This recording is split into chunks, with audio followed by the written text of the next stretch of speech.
नमस्कार दोस्तों, welcome back again with this Ram Lakshman जोड़ी, सुमित जैन एंड रविंद्र पचौली जी, बहुत-बहुत धन्यवाद। नमस्कार, जय भारत, जय श्री राम। जय भारत एंड जय श्री राम। अब तो जय श्री राम गूंज रहा है पूरे भारत में सर। 3 दिसंबर निकल गया और सारे सलातियों के मुख के ऊपर एक चिंता के जो बादल थे, वो छाए हुए थे, वो उतर गए और खुशी इस बात की है कि सनातनी शायद इकट्ठा हुआ है। लेकिन मैं लोगों से 3 क्वेश्चन पूछना चाहता हूँ आज, शुरू करने से पहले। पहला ये है कि भई आप भंगड़े तो बड़े डाल रहे हैं और आप कह रहे हैं कि हमारी जो मुहिम थी, जो हमने और रविंद्र पंचोली जी ने हमने मिलकर जो शुरू करी, सनातनियों को जगाने की। क्या आपको लगता है कि सनातनी जाग गया है? इसका आंसर आप येस या नो में या कुछ भी आप कमेंट डालना चाहते हैं, ये डालिए, बहुत ज़रूरी है। दूसरा है, क्या मोदी जी अब लीथल हो जाएँगे? और 2024 के इलेक्शन में 300, साढ़े 300 या 400 कितने नंबर को पार करने वाले हैं मोदी जी की टीम? और तीसरा क्वेश्चन है, क्या अब विपक्ष बैठ जाएगा या वो भी उतना ही लीथल होगा और जो टूल किट्स हैं, वो किस-किस तरह की आएँगी आपके हिसाब से? ये 3 क्वेश्चन्स का आंसर बहुत ज़रूरी है। मैं क्यों क्वेश्चन्स पूछ रहा हूँ? रविंद्र पंचोली जी का टेक लेने से पहले। उसका रीज़न है, जब आप अपनी वॉइस को रेज़ करते हैं, हम 6 महीने से अपनी वॉइस को बुरी तरह से रेज़ कर रहे हैं। पहले मैंने दूसरों को प्लेटफ़ॉर्म से किया, लेकिन मैंने देखा कि सबका एजेंडा था। कोई किसी का एजेंडा है सेक्युलरिज़्म का, किसी का कोई और स्यापा है। मैंने बोला ऐसे काम नहीं चलेगा और हम लोगों ने ये अकाउंट शुरू किया। तो जब आपने अपनी वॉइसेस को रेज़ किया, आप देखिए एक मूवमेंट बन गई है। लोग जागना शुरू हो गए हैं और यही चीज़ है, अगर आप अपनी तरफ से कुछ और नहीं कर सकते, आप एट लीस्ट अपने कमेंट्स, अपने राय तो शेयर कर सकते हैं। ये भी एक मूवमेंट है, लोग जुड़ते हैं और लोग अवेयर होते हैं। रविंद्र जी, ये जो जीत मिली है, ये तो हो गई। मोदी जी ने अपनी स्पीच भी दे दी। ऑपोजिशन सदमे में है, ये क्या हो गया? बहुत उम्मीदें थी कि इनकी मोहब्बत की दुकान चलने वाली है।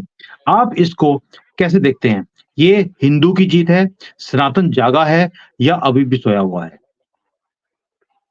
देखिए बेसिकली ये कुछ तो हिंदू जागा है, पर लाभार्थियों का बड़ा भारी योगदान है उसमें और एक मोदी की शुरुआती अपनी विश्वसनीयता। लाभार्थी हुँ, वो हो गए जिनको सरकारी योजनाओं का लाभ मिल रहा है, आयुष्मान कार्ड है, राशन मिल रहा है, मकान मिल रहा है, ये सारे लाभार्थी ग्रुप में आ जाते हैं। एक तो उसका मोदी की विश्वसनीयता है कि मोदी ने जो कहा तो उन्होंने करके दिखाया। सबसे बड़ा फैक्टर वो था। कोई प्रियंका की गारंटी किसी ने नहीं सुनी, राहुल गांधी की गारंटी किसी ने नहीं मानी, मोदी की गारंटी सब लोगों ने कबूल करी कि नहीं, मोदी है तो मुमकिन है, मोदी बोल रहा है तो ये करके देगा। और कल मोदी जी ने बोला भी है कि हमने बहनों और माताओं से जो प्रॉमिस किए हैं वो हम पूरा करेंगे। हुँ, कल आपने देखा होगा मोदी जी ने बहुत चेताया है कि ये पहला पड़ाव हमने पार किया है। अब ये पड़ाव के बाद क्या हो गया है, विपक्ष एक घायल सांप की तरह हो गया है। घायल सांप बड़ा खतरनाक होता है। तो ये हुँ, हर तरह की ट्रिक हम लोगों को बर्बाद करने के लिए, हम लोगों में फूट डालने के लिए, उत्तर दक्षिण में बांटने के लिए, जो अभी शुरू हो चुका है। उत्तर दक्षिण हुँ, में देश को बांटने की कोशिश शुरू हो गई है कि उत्तर वाले बेवकूफ है, दक्षिण वाले देखो समझदार है। ये सारी बातें शुरू हो जाएगी। अभी नई टूल किट आने वाली है। अब पप्पू जी अभी मसाज कराने गए, मसाज करा के फिर वो 4 देशों की यात्रा पे जाएँगे और उसके बाद जो नई टूल किट आएगी उससे हम लोगों को सावधान रहना है।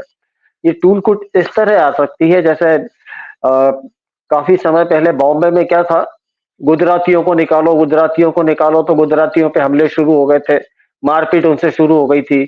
बाद में साउथ इंडियन का शुरू हुआ कि यहाँ से दक्षिण भारतीयों को भगाओ, दक्षिण भारतीयों को भगाओ, ये शुरू हुँ, हुआ। उसके बाद उत्तर भारतीयों का हुआ। पर जब ये सारे कार्ड फेल हो गए, उन्होंने कहा कि ये सारे कार्ड फेल हो गए, अरे हिंदू कार्ड चल रहा है, तो बाल ठाकरे ने हिंदू कार्ड चलाना शुरू कर दिया था। तो यही हुँ, सब फिर से दोहराने की कोशिश ये लोग करेंगे। हुँ, हुँ, हुँ। लेकिन रविंद्र जी, जैसे आपने बोला कि सनातनी जाग रहा है। अगर सनातनी जागा होता तो राजस्थान में सिर्फ 2% का वोट डिफरेंस है कांग्रेस का और बीजेपी का। आपको नहीं लगता कि अभी भी जो ये फ्रीबीज़ का चक्कर है जो इन्होंने कांग्रेस ने चला के रखा हुआ है, लोग उसमें फँसते जा रहे हैं। शायद कोई और वोटर है जिसने आकर बीजेपी को जिता दिया। आज हम बोल सकते हैं जो जीता वही सिकंदर। आज हम बोल रहे हैं कि भई मोदी जी जीत गए। वोट डिफरेंस तो इससे भी कम था हिमाचल के अंदर, आधे परसेंट का भी डिफरेंस था, बीजेपी हार गई थी। यहाँ पर भी कोई ज़्यादा डिफरेंस नहीं है। दैट मीन्स अभी भी सनातनी जागा नहीं है सर। हाँ, 2% का राजस्थान में 2.5% का समझ लीजिए, करीब-करीब 2.5% के करीब उनका फ़र्क पड़ा है। तो चुनाव में क्या होता है, 1% का भी रोल बड़ा अपना महत्वपूर्ण रहता है। सीटों में भारी फ़र्क पड़ जाता है। जैसे 2018 में वोट परसेंटेज बीजेपी का ज़्यादा था, पर सीटें कांग्रेस को ज़्यादा मिली थी। तो ये वोट परसेंटेज वाला गणित जो है बड़ा टिपिकल है। ये मैथमेटिशियन भी चकरा जाते हैं कि इनका वोट परसेंटेज ज़्यादा है और इनको सीटें कैसे कम मिली। ऐसा पिछली बार मध्य प्रदेश में हुआ था। पर इस बार बीजेपी ने क्या करा, ये सारा होमवर्क अपना पूरा करा है इन्होंने। हुँ, छत्तीसगढ़ में इन्होंने करीब-करीब 13% कवर किया है सर। 13% जो पिछली बार इनको मिला था, उससे 13% की इन्होंने छलांग लगाई है। मध्य प्रदेश में 7.5% की इन्होंने छलांग लगाई है। हुँ, कांग्रेस का यहाँ पे वोट जो कम हुआ है 0.39% ही कम हुआ है एमपी में। हुँ, पर वो कवर करके बीजेपी अपने आगे 7.5% और आगे कवर कर लाई, तो बीजेपी की इतनी सारी सीटें आई। हुँ, और ये जो तुष्टीकरण की नीति है, धीरे धीरे लोग इसको समझने लगे हैं कि आगे जाके ये हमारे लिए खतरा बनने वाली है। हम अगर अब नहीं सुधरे तो फिर कभी नहीं सुधरेंगे, हमारी आने वाली पीढ़ियां इसका परिणाम भोगेंगी। तो ये बात तो एक थोड़ा सा कुछ लोगों को समझ में आई है। साउथ में फ्रीबीज का बहुत पुराना चलन है। हुँ, एआईडीएमके, डीएमके सारी पार्टियां ये मुफ्त की बांटते रही हैं। सोने चांदी के जेवर से लेकर टीवी, फ्रिज, सब स्कूटी सारे देते रहे हैं। तो वहां पे उसको कंट्रोल करना थोड़ा जरा मुश्किल है। पर मैं मानता हुँ, हूं कि साउथ में 2029 तक बीजेपी अपनी कुछ ना कुछ पेड़ जरूर बना लेगी। हुँ। सर जो ये विपक्ष आप बोल रहे हैं कि विपक्ष ने तुष्टीकरण का काम किया, भई ठीक है उन्होंने 2-3 स्टेट्स जीते भी उस तुष्टीकरण के कारण। क्या जो तुष्टीकरण वहाँ पे इतना एक्सट्रीम में ले गई ऑपोजिशन स्पेशली कांग्रेस कि हिंदू के ऊपर थोड़ा-सा असर पड़ा है? या अभी भी लगता है आपको कि ये ठीक है एक सेमीफाइनल जीते हैं, कहीं ऐसा ना हो कि फाइनल में जाके हार जाएँ, जैसे लास्ट टाइम हुआ था? और जो ये विपक्ष है, आपको नहीं लगता इनके अस्तित्व जो है, उसके ऊपर भी अब क्वेश्चन मार्क बन गया कि अब ऑपोजिशन का होगा क्या? इंडी अलायंस का होगा क्या? इंडिया अलायंस एक बार फिर से कोशिश करेंगे जुड़ने की, हुँ, क्योंकि ये 3 चुनावों ने उनकी आंखें खोल दी है। हालांकि ये सब इकट्ठे होकर भी कोई फर्क नहीं डाल पाए। आप खड़ी हुई थी उसकी 99% जगहों पे जमानत जब्त हुई है, और टोटल मिला के सारी तीनों स्टेट में 1% भी उसका वोट शेयर नहीं है। उन्होंने वोट इस शर्त पे मांगा था कि भाई मतलब ये कह के मांगा था कि हमारा पंजाब और दिल्ली का राज देख के आप हमें वोट दें। इसका मतलब पब्लिक को आपका दिल्ली का और पंजाब का जो प्रशासन का तरीका है वो पसंद नहीं आया। और बीएसपी मध्य प्रदेश में पिछली बार थी, इस बार साफ हो गई।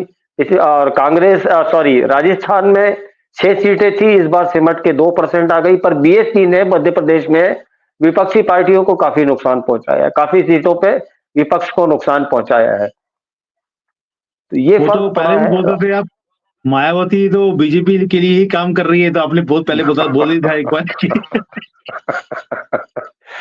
तो ये क्या है, अब बहुत ज्यादा डिस्ट्रक्टिव मेजर्स अपनाएंगे हम लोगों को तोड़ने के लिए, वोटर्स को अपनी तरफ आकर्षित करने के लिए या बांटने के लिए। इनका जो ये जाति जनगणना वाला था, ये कार्ड तो फेल हो गया, ये चला नहीं। तो अब ये कोई नया कार्ड लेके आएंगे, वो भी मेरे ख्याल से धर्म को आपस में बांटने के लिए, प्रांतों को आपस में बांटने के लिए, उत्तर भारतीय, दक्षिण भारतीय, ये बंगाली, ये गुजराती, ये महाराष्ट्रियन, इस तरह के कुछ ना कुछ ये लोग करना शुरू करेंगे। हुँ, उससे हम लोगों को थोड़ा सतर्क रहना है। बाकी ओके। 2024 में जो है, इस चुनाव ने ये साबित कर दिया है कि मोदी की तीसरी टर्म पक्की है, और 350 से ऊपर ही सीटें आएंगी, कम नहीं आएंगी। क्या बात है! रविंदर जी आपने बोला कि विपक्ष अब नई-नई चीज़ें करेगा। मैं दर्शकों को एक चीज़ और बता दूँ, रविंद्र पंचोली जी क्या बहुत बड़ा एक एफर्ट है, जहाँ पर इन्होंने बोला कि सनातनी तब तक नहीं जुड़ेगा, जब तक हमें अपनी हिस्ट्री हमें प्रॉपरली ना पता हो। हमें एक गलत हिस्ट्री पढ़ाई गई हमारी किताबों के अंदर, जिसके कारण सनातनी जुड़ता ही नहीं है। तो रविंद्र पंचोली जी ने मुझे रिक्वेस्ट किया कि हम हिस्ट्री की वो चीज़ें, बारीक चीज़ें जो हैं, वो निकालें और सनातनियों के साथ शेयर करें। कि जैसे इन्होंने महात्मा गांधी को हमारा महात्मा बना के बैठा दिया, फादर ऑफ द नेशन बना दिया, जबकि वो फादर ऑफ द नेशन नहीं है। और इसीलिए हमने ये प्रयास शुरू किया, एक नया चैनल शुरू किया है, स्टोरीज़ विद सुमित जैन। उसके अंदर पहला वीडियो हमने आज ही डाला है गोडसे के ऊपर। जब गोडसे की एक लेखक है, लेखनी है, उसके ऊपर हमने आधारित किया इसको कि गोडसे ने गांधी का वध क्यों किया? वो क्या रीज़न्स थे? आपको कुछ चीज़ें पता होंगी, बट कुछ चीज़ें ऐसी हैं जो मुझे भी हैरान कर दी थी। रविंद्र पंचोली जी ने बहुत मेहनत करी है इन चीज़ों के ऊपर, इन चीज़ों को निकाल के हमें दिया और हम लोगों ने एक प्रयास किया है आप तक ये चीज़ें पहुँचाने का। हमें प्लीज़ उसको उस चीज़ों को जो सनातनी हैं उनके साथ शेयर करें, ताकि ये लोग जागना शुरू हों, हमारी जो रियल हिस्ट्री है, उसे जानें। हम जो रियल अपने हीरोज़ हैं, ये औरंगज़ेब, ये मुगल, ये अंग्रेज़, ये हमारे हीरोज़ नहीं थे। ये कांग्रेस के हीरो होंगे, हमारे नहीं हैं। जो हमारे हीरोज़ हैं, हम उनकी भी कहानियाँ निकालेंगे, उनके फैक्ट्स आपके साथ शेयर करेंगे। तो प्लीज़ इसमें थोड़ा-सा साथ दें, सनातनियों को जगाने के लिए ये एक मुहिम शुरू करी गई है, इसमें हमारी हेल्प भी करें। रविंद्र जी, पहले तो इस मुहिम के लिए, इस प्रोजेक्ट के लिए आपको बहुत-बहुत नमस्कार एंड थैंक यू। धन्यवाद, नमस्कार। देखिए, हम लोगों ने लोग पूछेंगे आपने गांधी और गोडसे से ही क्यों शुरू किया? क्योंकि हुँ, स्वतंत्र भारत का इतिहास गांधी से शुरू होता है। हमको ये बताया गया गांधी जी बहुत महान थे, अहिंसा के पुजारी थे और पता नहीं क्या-क्या। उनको मतलब एक तरह से भगवान बना के खड़ा कर दिया। तो वो उनको वहां से शुरू करना जरूरी था। इसके बाद हम अंबेडकर पर भी आएंगे कि संविधान एक्चुअली अंबेडकर ने बनाया है या डॉक्टर राजेंद्र प्रसाद जो संविधान समिति थी उसके अध्यक्ष थे। अंबेडकर को हुँ, कैसे प्रोजेक्ट किया गया और अंबेडकर का हिस्ट्री क्या थी। जो कहते हैं ना कि बड़े गरीबी में रहे, महाराजा बड़ौदा ने इनको पाला था, इनको अपने पैसों से इंग्लैंड पढ़ने भेजा था, वो सारा हम किसी एपिसोड में पूरा कवर करेंगे। तो ओके। अभी तो वर्तमान भारत से शुरू करके जो आजादी के बाद का इतिहास है, उससे शुरू करके फिर हम मुगलों तक और हमारे जो पुराण और वेद है वहां तक हम लोग पहुंचेंगे। तो इसको देखिए, बड़ा इंटरेस्टिंग होगा, आप लोगों को मजा भी आएगा। कई ऐसे तथ्य मिलेंगे जो आपने कभी सुने नहीं होंगे, पढ़े नहीं होंगे। तो उसको एंजॉय और करिए और रविंद्र शेयर जी, करिए। और लोगों से एक और रिक्वेस्ट भी है, जो-जो चीज़ें आप भी हिस्ट्री के बारे में सुनना चाहते हैं, समझना चाहते हैं, वो भी कमेंट्स आप कमेंट सेक्शन को तो भर दीजिए एक तरह से, कि भी आपको क्या चाहिए, आपकी क्या राय है? अपनी राय ज़रूर लिखें, क्योंकि उसी से एक मूवमेंट बनती है और हमने पिछले 6 महीनों में, 8 महीनों में ये करके दिखाया है। ऐसी बात नहीं है कि हमारी बात नहीं सुनी जाती, हम ये सारी चीज़ों को ऊपर मिनिस्ट्री तक पहुँचाते हैं। रविंद्र पंचोली जी के बहुत ज़्यादा लिंक्स भी हैं और उन सब चीज़ों को यूज़ करके हमने एक ये मुहिम है वहाँ तक पहुँचाई है। आपके कमेंट्स को देखकर वो कमेंट्स भी हम इकट्ठे करके ऊपर तक पहुँचाते हैं। ये भारत की आवाज़ है। तो रविंद्र जी, अभी इसके ऊपर आते हैं कि इलेक्शन हो गया, अपोज़िशन का हमें समझ आ गया। हमने एक और चीज़ देखी, बड़ी इंटरेस्टिंग थी। तेलंगाना में जो वहाँ पे डीएसपी था या जो भी था डीजीपी था, वो चला गया सो कॉल्ड जो नया चीफ मिनिस्टर बनने वाला है और हमारी जो इलेक्शन कमीशन है उसने बोला भैया सस्पेंडेड। तुम कैसे जा सकते हो? जब हमने अभी अनाउंस ही नहीं किया है, कौन अगला बंदा बनने वाला है। How can you go ahead of your authority? तुम्हारी सिर्फ लॉ एंड ऑर्डर का काम है, ये चापलूसी करने का, जूते चेंज करने का काम नहीं है। आपको लगता है कि जैसे इस ये इलेक्शन कमीशन ने अपनी दादागिरी दिखाई है, अब ईडी, सीबीआई भी अपनी दादागिरी दोबारा शुरू करेगी? बिल्कुल, अब मेरे ख्याल से आज या कल से फिर से एक्शन में ईडी और सीबीआई आईटी डिपार्टमेंट पूरा आ जाएगा और 2024 तक शुरुआत में ही अरविंद केजरीवाल भी कृष्ण जन्मभूमि के दर्शन कराएंगे, ये मुझे लगता है। और हेराल्ड केस जो है उसकी बहुत गहन जांच शुरू होगी। इनकी जमानत जो सोनिया गांधी और राहुल गांधी जमानत पे है, इनकी जमानत को कैंसिल करवाने के लिए भी सेंट्रल गवर्नमेंट अपील करेगी, ऐसा मुझे लगता हुँ, है। और अब बहुत आक्रामक तरीके से बीजेपी अपने सारे पत्ते खेलेगी। अभी तक जो डिफेंस मोड में चल रही थी, अब वो डिफेंस हम्म, मोड खत्म हो जाएगा। 5 या 6 महीने चुनाव के बचे हैं, उसके पहले इनको बहुत कुछ अचीव करना है।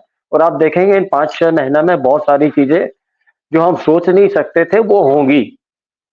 और मार्च में लेकिन बहुत करके सीए का जो बिल है वो संसद में टेबल पे रख दिया जाएगा कि भाई ये है, ये हमने एक प्रारूप बनाया है, और चुनाव के बाद उसको लागू कर दिया जाएगा। मुझे नहीं लगता कि चुनाव से पहले सीए लागू होगा।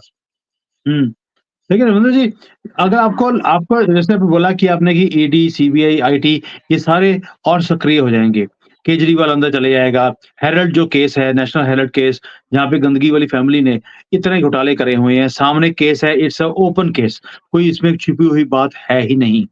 और लालू प्रसाद यादव भी जैसे अभी इतना घूम फिर रहे हैं अभी तो बाहर, तो आपको लगता है ये बोलेंगे कि ये तुष्टीकरण है या ये हमारे ऊपर ये अट्रॉसिटीज हो की जा रही हैं क्योंकि मोदी जी डर गए हैं? ऐसा भी आपको लगता नहीं है कि विक्टिम कार्ड, ये तो इनकी तो आदत है, विक्टिम कार्ड 1 सेकंड में खेलते हैं, जैसे अशांति वाली कौम 1 सेकंड में विक्टिम कार्ड लेके आती है, ये अपोजिशन वाले भी यही काम करते हैं? वो कोशिश तो पूरी करेंगे विक्टिम कार्ड खेलने की। और सबसे ज्यादा इस समय डरा हुआ है कोई तो लालू फैमिली डरी हुई है। लालू वो फैमिली क्यों का सर? बहुत जल्दी नंबर आना है, बहुत जल्दी नंबर लगने वाला है अंदर जाने का। वो भी बेल पे बाहर है और स्वास्थ्य के उस पे है, स्वास्थ्य ठीक नहीं है, और मोदी को धमकाते हैं कि मोदी को देख लेंगे, मोदी आउट। तो ये सब सारे तथ्य रखे जाएंगे। और बहुत सारे लोगों को सुप्रीम कोर्ट से शिकायत है, अब वो शिकायत भी धीरे धीरे दूर होने लगेगी। कई बातें ऊपर तक ओहो! पहुंची है जिनका असर होगा। आप देखिए थोड़ा, बस इतना ही बोलूंगा मैं।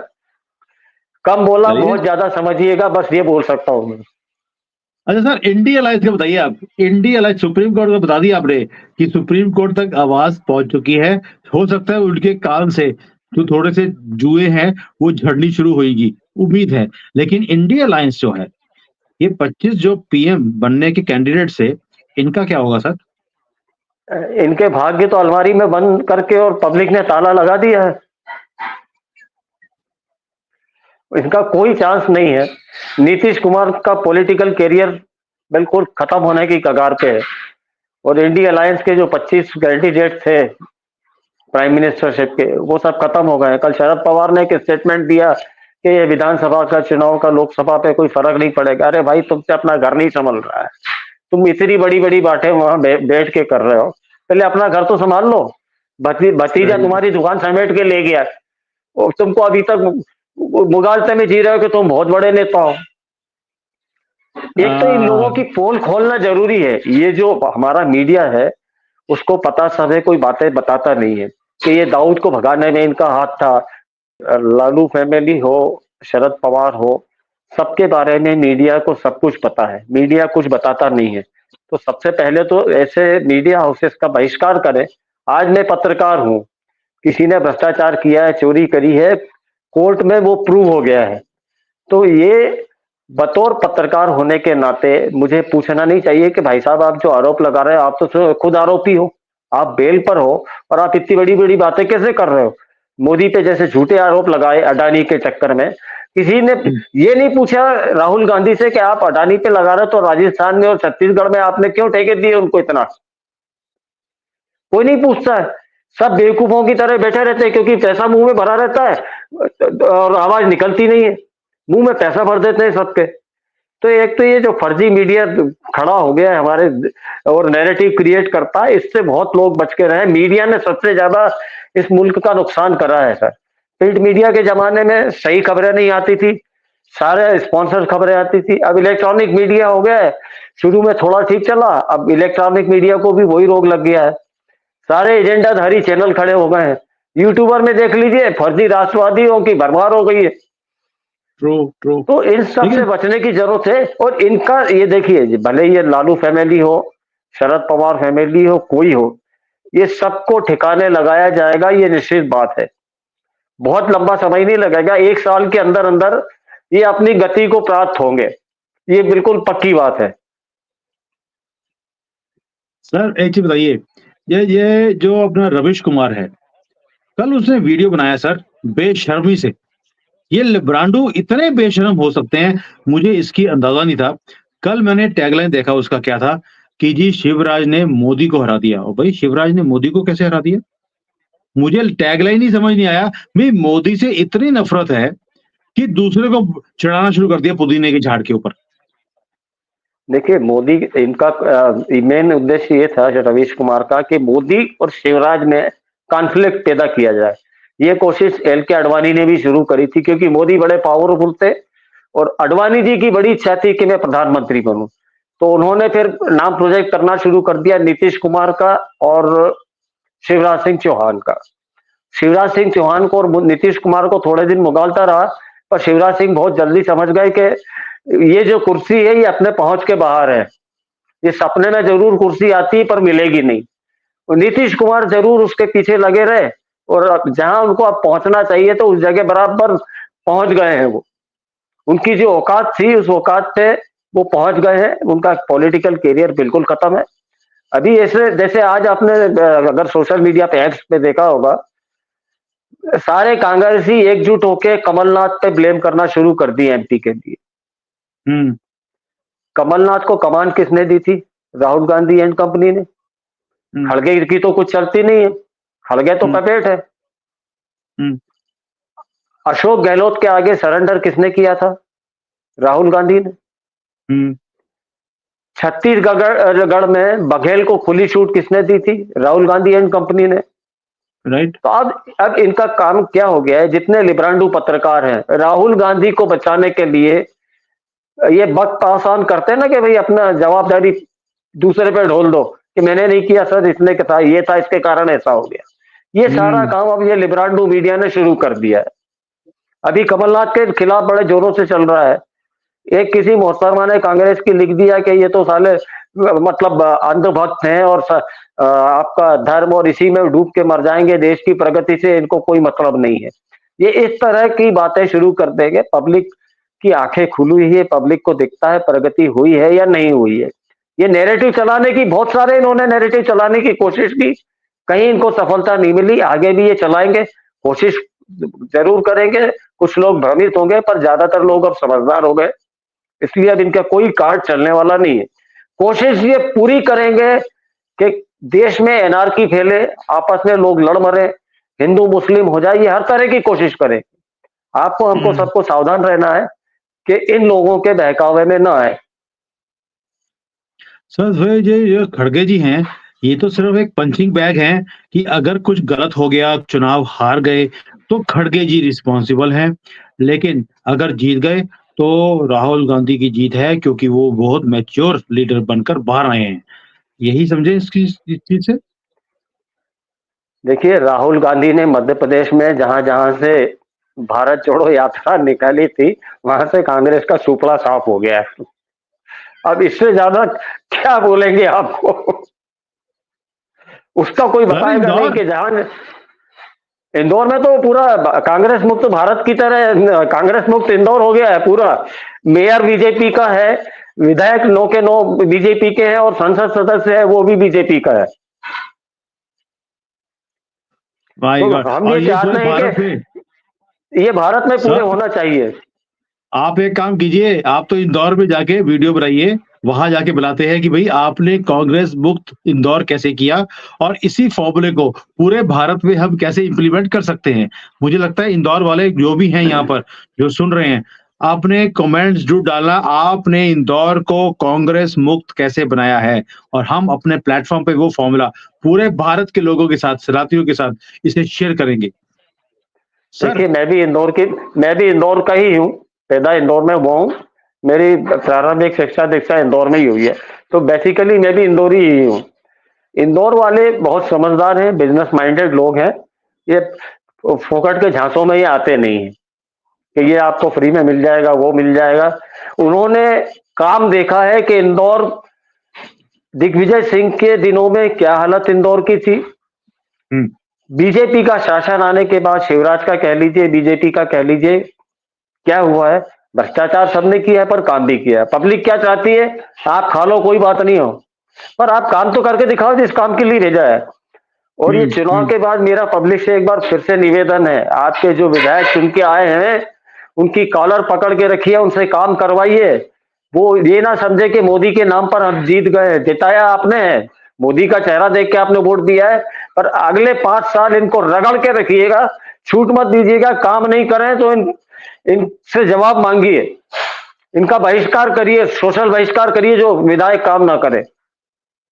बहुत बढ़िया सर। एक क्वेश्चन आखिरी में पूछता हूँ आपसे। अभी हमने देखा कि हमारी जो इकोनॉमी है वो 4 ट्रिलियन को क्रॉस कर गई।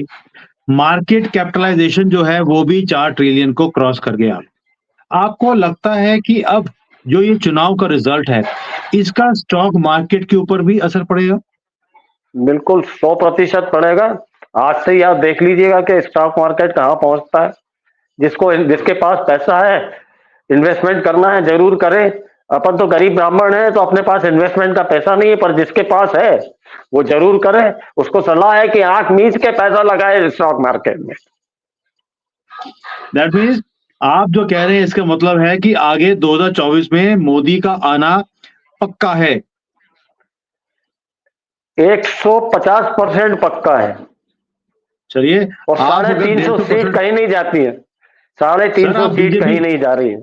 आप बार-बार बोल रहे हैं बीजेपी 350, दैट मीन्स एनडीए तो 400 क्रॉस कर जाएगी आपके हिसाब से। पॉसिबल है, बिल्कुल पॉसिबल है।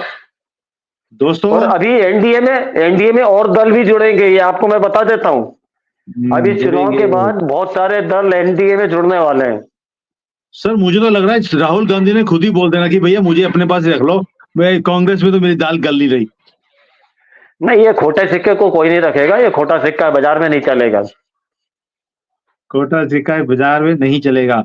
चलिए रविंद्र जी, आज बहुत खुल के हमने लोगों के साथ शेयर किया कि भाई 24 के इलेक्शंस आने वाले हैं। इस इलेक्शंस के बाद अगले 6 महीने में क्या कुछ होगा।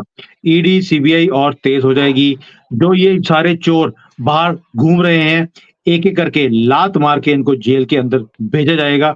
और मोदी जी ने 2019 में बोला भी था कि भई अब तक तो मैंने इनके ऊपर केसेस बनाए हैं, ये कोर्ट के चक्कर मार रहे हैं। 24 से पहले इन्हें जेल के अंदर किया जाएगा। शायद वो टाइम आ गया है। फिर जो स्टॉक मार्केट है ये बढ़ने वाली है। 24 में मोदी जी दोबारा आने वाले हैं, ऐसा अनुमान हम लगा सकते हैं। ये भी टूल किट्स को क्रिएट करेंगे, इससे सावधान रहें। जो धर्मेंद्र जी बार-बार बोल रहे हैं, ये टूल किट्स कम नहीं होंगी, ये बढ़ती जाएँगी। जो समझदारी आपने एमपी में, छत्तीसगढ़ में और राजस्थान में दिखाई है, ये अब पूरे देश में दिखाने की ज़रूरत है। सर तेलंगाना के अंदर तो हम भूल ही गए, वहाँ पर भी नंबर्स इतने बुरे नहीं थे बीजेपी के कंपैरिजन टू बिफोर। और ये जो कमाल है, ये मोदी का है या सनातनी इकट्ठा हो रहा है, ये अब आपके ऊपर छोड़ता हूँ। अपने कमेंट्स ज़रूर डालना इन चीज़ों के ऊपर। और जो नया चैनल हमने शुरू किया है स्टोरीज़ विद सुमी जैन, जिसमें सारी हिस्ट्री की चीज़ें आपके साथ डिस्कस करेंगे ओपनली। और आपको मज़ा भी आएगा उन चीज़ों को देखकर, क्योंकि ऐसी चीज़ें हैं जो आपने कभी सुनी नहीं होगी। रविंद्र जी, बहुत-बहुत धन्यवाद आपका। आप इतनी मेहनत कर रहे हैं हमारे साथ, लोगों को जोड़ने के लिए, लोगों को जगाने के लिए। जितनी भी तारीफ़ करें आपकी, उतनी कम है। धन्यवाद। जय हिंद, वंदे मातरम। जय हिंद, जय भारत, जय श्री राम। जय Shri Ram. Hi there. If you liked the video, please don't forget to smash the like button, subscribe to our channel, and activate the bell icon so that you receive all notifications whenever we upload a new video. Thanks for watching.